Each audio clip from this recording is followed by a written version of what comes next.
Hello friends, how are you all? Let us start with the next topic. See what is there in the next topic. It is difficulties in measurement of the national income. Difficulties in the sense when we calculate the national income, there are some difficulties that has to be considered. Already we know that we all there are three methods of calculating the national income, and already we have seen that which methods are used by the countries. So now let us start with the difficulties. There are two types of difficulties, that is theoretical as well as practical. Let us go through theoretical difficulties. The very first is transfer payments. Individuals get pension, unemployment allowance, etc. Already we have seen that this should not be included while calculating the national income, and therefore this is one of the practical difficulty, that on one hand they are a part of individual income and on the other hand they are a part of government expenditure. That means a person who is getting pension from the government, from that individual person point of view, it is income for him, but on the part of the government it is expenditure for them, and therefore these payments are not included in calculating the national income, or it is not a part of the national income. Second one is illegal income. We cannot define the illegal income. We cannot find that illegal income like income from gambling, black marketing, theft, smuggling are not included, because this income it generated but it is not declared, and hence it is very difficult to calculate the national income without this income. That means in the national income this illegal income is not included. And the third one is unpaid services. Only paid goods and services are considered. There are number of unpaid services which are not accounted while calculation of national income. That is services of housewife, services provided out of love, affection, mercy are not included in the national income. This is one of the important thing.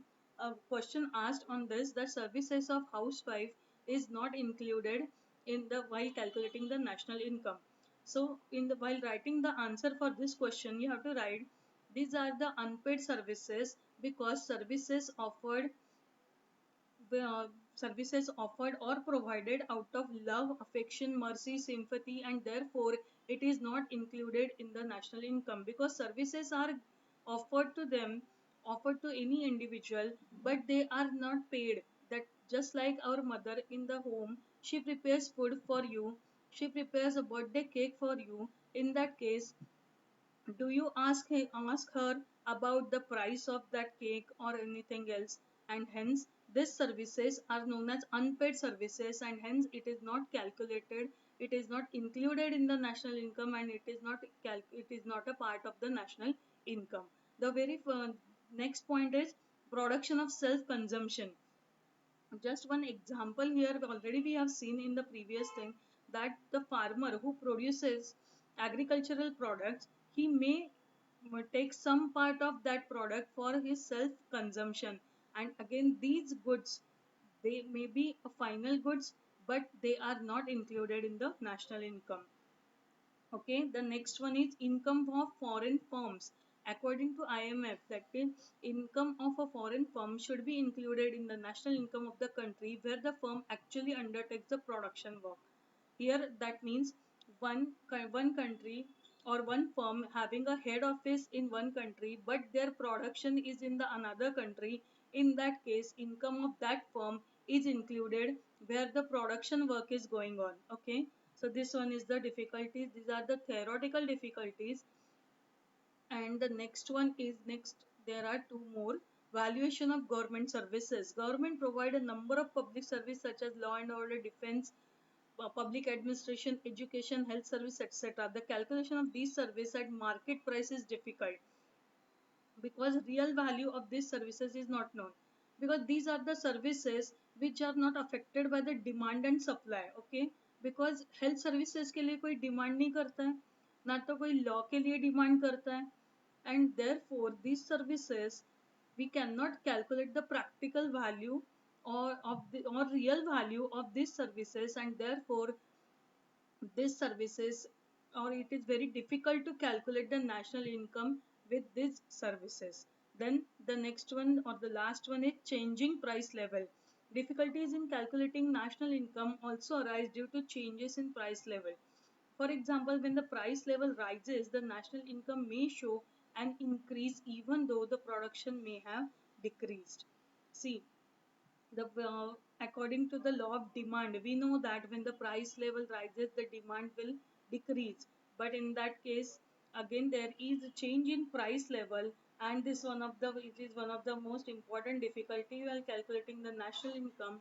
That even though the production may have even though there may be a price rise, the production may have decreased, because according to the supply side, when the prices are going up, supply should be increased, but in this case supply is also decreased, and hence the national income may show a decrease even though there may be an increase in production. As such, is this means that there is a change in price level, even if the price level is in the favorable, price change is in favorable of the producer, but still even if he increase the production, there will be a decrease in the national income. Okay, this is the theoretical difficulties, that we cannot calculate the exact price change or an exact the income of the national income of the country. Now, what are the practical difficulties? Practical difficulties are those that actual while calculation or with the help of the statistics we are calculating the national income. In that case, the very first difficulty is problem of double counting. The greatest difficulty in calculating national income is double counting. It arises from the failure to distinguish properly between a final and intermediate product. Already we have gone through this example of bread, where it is also given that, and therefore flour used by a bakery is an intermediate product, and that by a household is a final product. That's the main thing. जो घर में हमारे आटा आता है, हम लोग जो आटे से रोटी बनाते हैं, वो हमारे लिए एक फाइनल प्रोडक्ट है, बट वही सेम आटा बेकरी वालों के लिए intermediate product है, because they are going to make a bread from that, and therefore for them it is intermediate product. So this is very important practical difficulty, how to calculate the national income, and which goods are considered as a final goods or which are considered as a intermediate goods. Okay, then the next one is existence of non-monetized sector. In India, especially in the rural area, there exists a non-monetized sector. Agriculture still being the nature of the subsistence farming, a major part of the production is partly exchanged for other goods and services. It is excluded while counting the national income. Again, there exists a non-monetized sector. That means still some rural areas they follow the barter exchange, like that exchange of goods with goods instead of money, and therefore it is very difficult to calculate the income.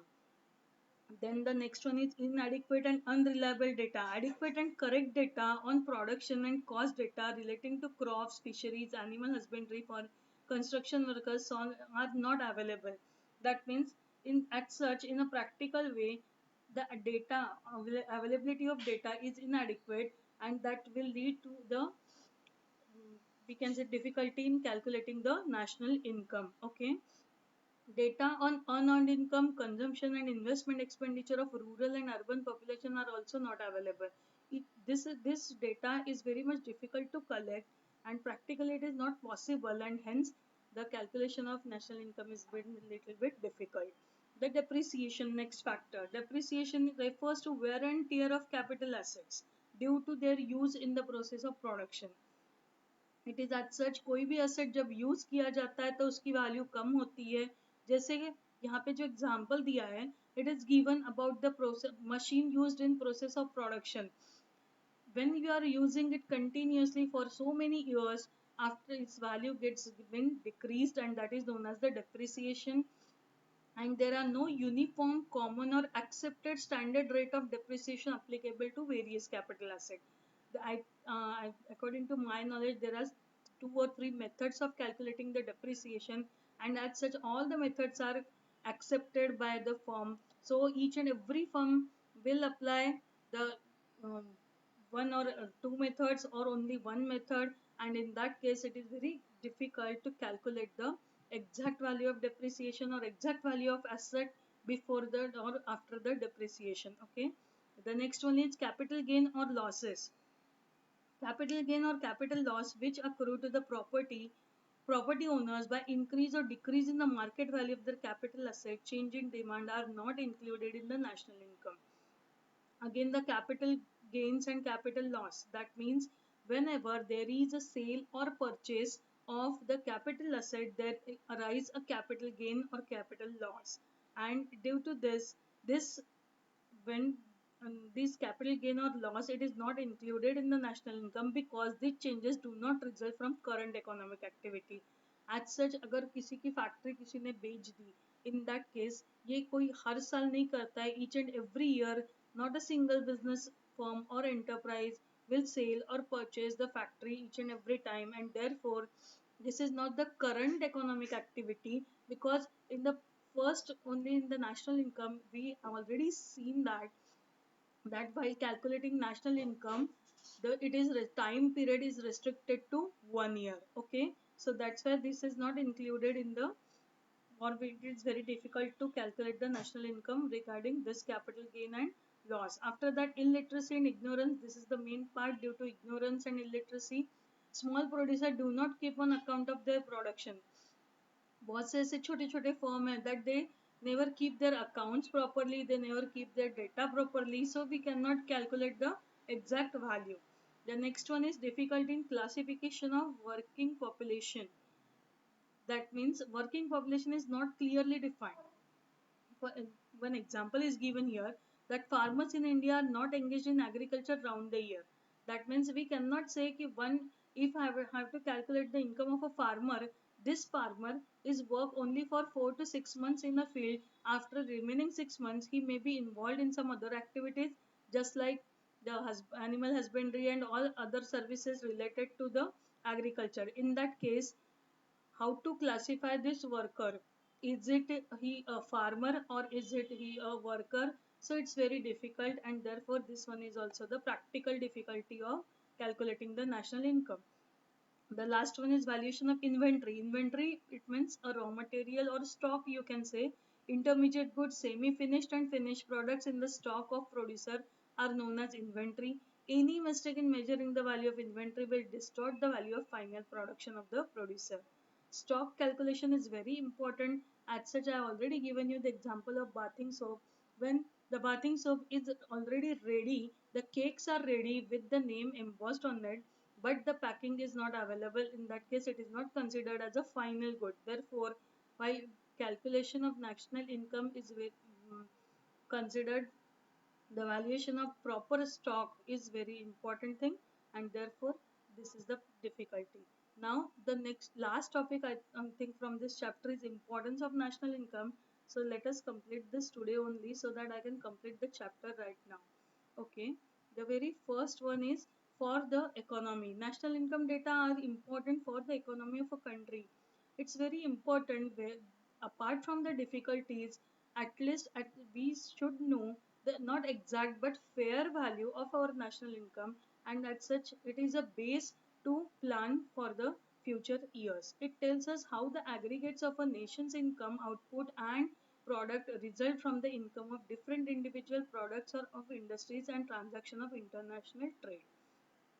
The next one is national policies. National income data forms the basis of national policies such as employment policy, industrial policy. All these are policies. There must be required the data of the previous year's income so that they can frame such policy so that the um, profit will be increased or decreased. National income also helps to generate economic models like growth model, investment model, etc. Third one is economic planning. For economic planning, data pertaining to national income is very essential.